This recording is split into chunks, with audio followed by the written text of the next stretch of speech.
11 September 2023, Monday, MAO with Cal. Now, a potential capitulation could be coming if Goldman Sachs ex-strategist Abby warns is right. Because now things can really go into a very big issue if this continue to run. And what is the problem? I'll tell you more in detail very shortly. And of course, US crude inventory left 46 days. Well, it is possible if Biden doesn't want to replace it. And the thing is right now, Xi Jinping decide not to join the G20 meeting. Is this going to be a warning sign to everyone? Lots of detail. Let's go into it right now. This is a must-watch video, yeah? Okay, guys, disclaimer apply as usual. And thank you, Ames, for the kind sponsorship. Now, first of all, Xi Jinping decided to skip G20. This is not a good sign at all. So this joke where Chairman Powell was being asked, if the market is doing well, he said good, by 2 words, not good. That's a good one. All right, so why is Xi Jinping is missing here? Well, there's not too much information on that, but probably because we all know that there's nothing much to talk anymore. All right, because we have big breaks going on right now, and I think Xi Jinping just doesn't want to stick around with Biden too long. So US has came in and said that, look, don't be a spoiler here, okay? It's supposed to be a leaders meeting, but apparently it's all right. Xi Jinping is not going. So let's just remember what happened last year. Now, last year, they were good friends. They were very, very good friends. You can take a look. This is a picture back then, and they were enjoying their company so much. Remember that? And of course, now things have begun to shift a little bit. All right, guys. Now you can see that now after the Blinken meeting up itself, right? They're calling US to translate the attainment to actions, asking US to do something, but US just didn't really follow through. And Biden signed the order to curb US tech investment in China, basically pissed Xi Jinping off. All right. I mean, seriously, you guys have meet up and everything looks good, but when you do this order itself, what are you trying to say? So undeniable, the worst thing is that he actually defended, say that Xi Jinping is actually a dictator during a fundraiser, what they call event. So all this doesn't make sense, right? If you were a global leader, would you be bothered by this? I don't think so. So Biden says that he's disappointed with Xi Jinping for skipping the G20 summit, and he feels that, okay, hold on a minute. All right, he feels that, right, it's time to lure back the allies, okay, as Putin, Xi Jinping all skip this G20 summit. All right, and of course, the thing is that China has invited the Russian President Putin to visit in October. Wow. So all I can say is this, the crude oil industry looks very exciting because now Russia is finalizing the power of Siberian 2 gas pipeline route to China. Wow, okay, so this is going to be very, very interesting if you ask me right now. So based on all this information, kind of like looking at this crude oil. Now, I've been pretty bullish on crude oil the last few weeks and months, in fact, and I've been telling people this, if you have anything in mind, you can look at crude oil. Okay, so let me bring crude oil in right now and take a look. Okay, so crude oil right now is trading at, oops, sorry. Okay, somewhere trading, oh gosh, this is bad. Okay, trading at somewhere right now about $87 per barrel. And I believe that $88 is not too far away, although my personal target is about $92 to $93, okay? So this is my personal target by the end of this year. And I think that this most likely will happen because we all know that this Biden administration itself is still not buying or replacing their SPDR, their SPR, this reserve, and this is concerning factor.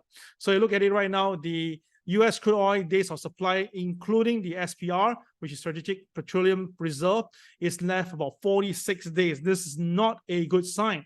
The last time we went so low is back in 1998 and 2002. Now we are even lower than then. All right. So all this tells me that traders, you need to be watching crude oil very closely. And of course, on Reuters, the depleting US crude oil inventories have lifted oil prices, as we know.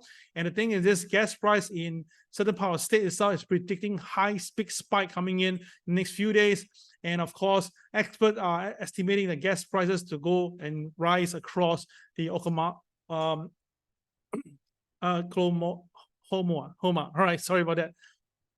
A bit of dry throat at the moment. So the point is this right now, very important, is that the CPI data. Now, the CPI data itself, right, is now forecast to be at 3.6%.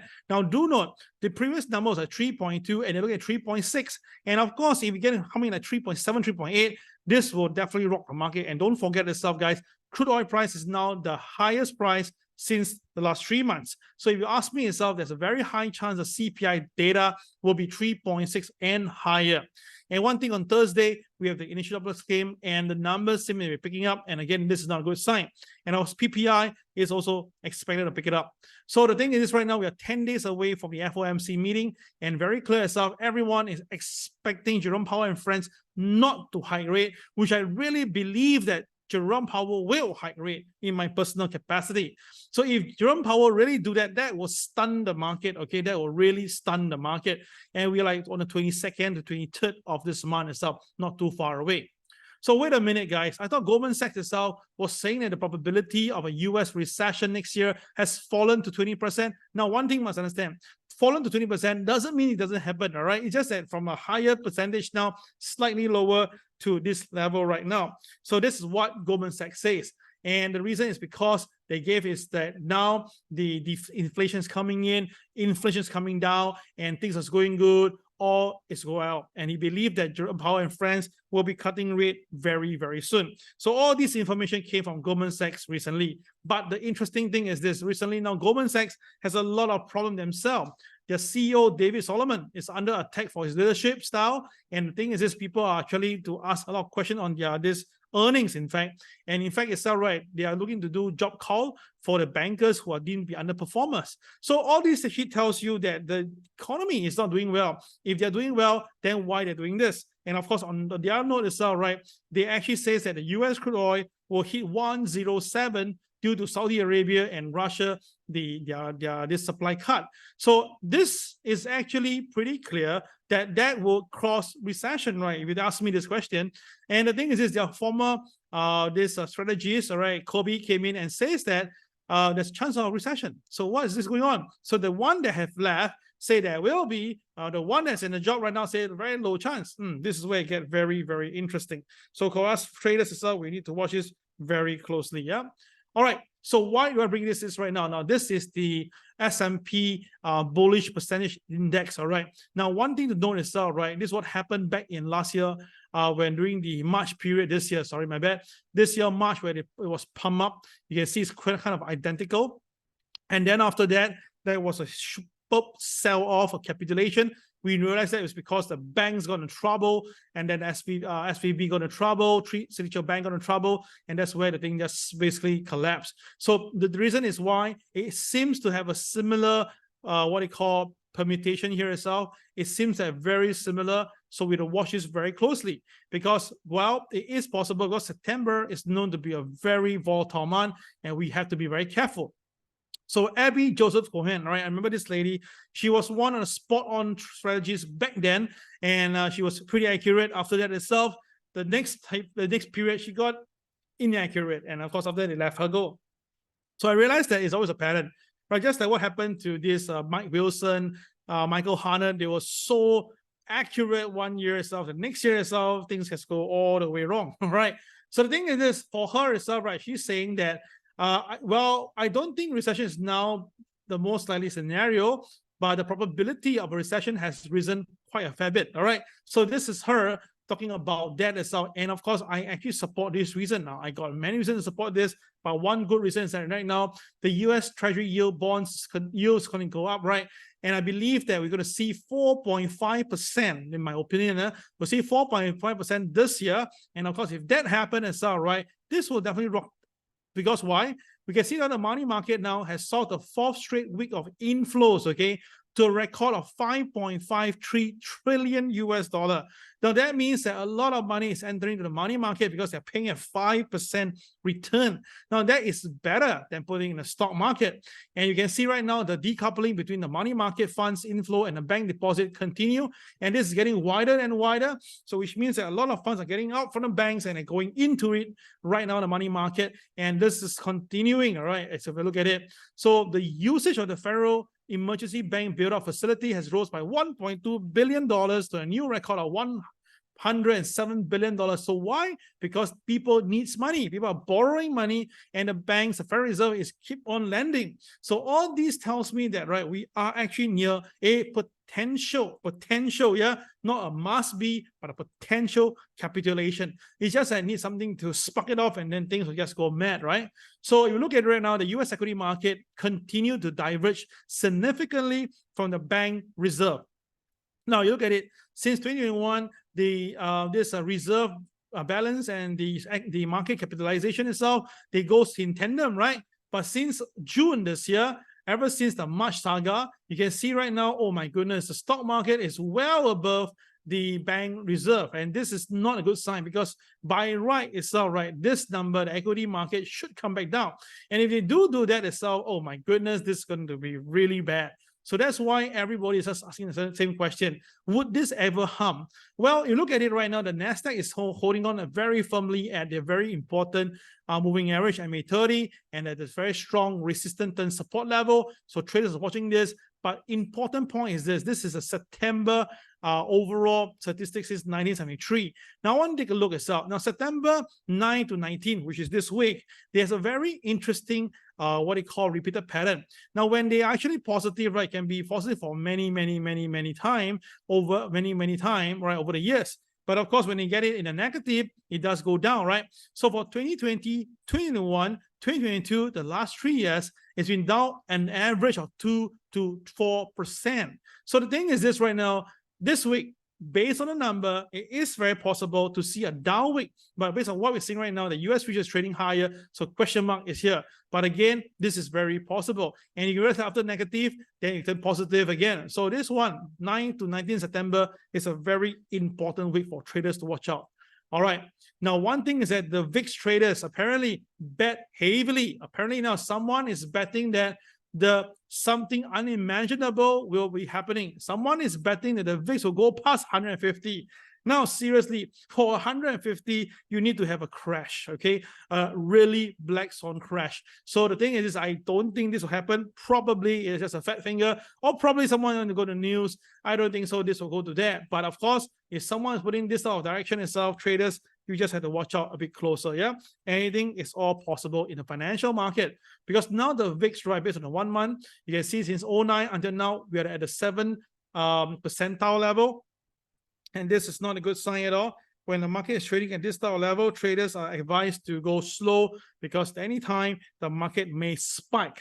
So we have seen this before back in 19, we've seen it before in 15, we've also seen it back in 11. So for the three areas itself, right, we have seen this all happening. So traders, maybe you can take this as a guide and then be careful, because you don't want to be caught at the wrong side and then you get hit, and that will be bad, right? So for us itself, right, we are still watching the market, not really putting any position, but because now the number of consecutive 10-year to 3 months, the spread itself, inversion, is now at the highest level since 1979.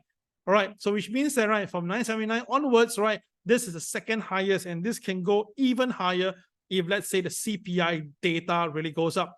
Because if the CPI data goes up higher, the chance of Federal Reserve hiking rate, it'll be 100%. So now the thing is everyone is expecting 95%, expecting there'll be no rate hike this coming FOMC meeting. But if things change over, this can really spell big trouble. So we are seeing this right now. This is from the prime brokerage about the S&P 500, the prime books. And apparently right now, right, the hedge funds are managing a risk right now, and they are actually expecting a potential March 2023 to happen again. So if this is going to happen, that means that they know something that we don't know. Well, this is actually very possible. And that's the reason why it seems to inform us that right now, this 9 to 19 of September is a bit of mimicking what happened in March 2023. And of course, if someone or any banks or any entities come out and say something that they have done a big issue here, their funds is down by whatever percentage, or their accounting has some issue, this will blow the market. So right now you can see this what happened in March back then, when the bank term funding program gets so big back then,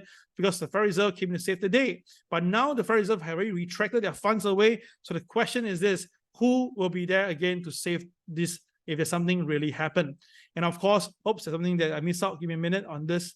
Right, you can see this is the S&P issue. Now, give me a moment. I just correct this PowerPoint slide for a minute. Okay, you can see right now, right, late September is where the trouble usually occur, apparently. So based on the statistics, all right, you can see that by the 19th of this September, usually the next few days, the market go down, right? So of course, contrary to what happened back then, you can see from the 9 to 17, usually it's upside. So this is an interesting thingy here. Remember this earlier as well, right? majority of the time, the S&P 500 since 1950 to year 2022, majority of the time, the 9th to 19th of September, the market will go up, right? But the thing is this, the last 3 years or so, we have the downside. So the question mark is this, which side will it go? So it's very simple. If the market now starts to go up, it will go up all the way to 19. That should be the rate. But if not itself, right, the worst thing can happen is that from today onwards or next tomorrow, the market starts to come down all the way. And once hit 19 September, it may really go down even further. So this month itself, right, traders really need to watch. But of course, for people who are bullish, you can watch the market right now. The S&P PE ratio right now is kind of at about 18.8 level. It's not very high, but it's definitely not cheap. So maybe if the PE ratio can come back down to maybe 16, 17, that will be excellent. Now, what would that be then? Okay, based on that level, 16, 17, maybe the S&P 500 need to come back down to 3,900 level. Then maybe this will be a very good time to buy. So of course, by then, I'll cover more into details and hope that you guys has enjoyed this. All right, this is all very important information. I hope that all this little help that I've done for you will be able to assist you in trading. All right. Okay, so that will be all for today. I wish you all the best. Remember, today our Dow Jones indicator tell us that, right, the market itself, once it breaks 34,619, it will go higher. So traders watch out for 34,700. That's the MA30. That will be the resistance for today. Now, of course, if the market stays above it, then the upside can continue to go up all the way to maybe 34,837. But of course, if the market fails to stay above the 34,619 later on, then there will be some selling, and the selling may bring it back down to 34,302 because today is an inverse pivot. So watch 34,619 closely because majority of the indicators today are more towards the sell side. So traders, you just need to watch 34,619 very, very closely. All right. Okay, guys, I think I did a good job today. Hope you enjoyed this video. Like, subscribe, and share with your friends. This is Kel signing off. Take care. Have a great day. Bye-bye.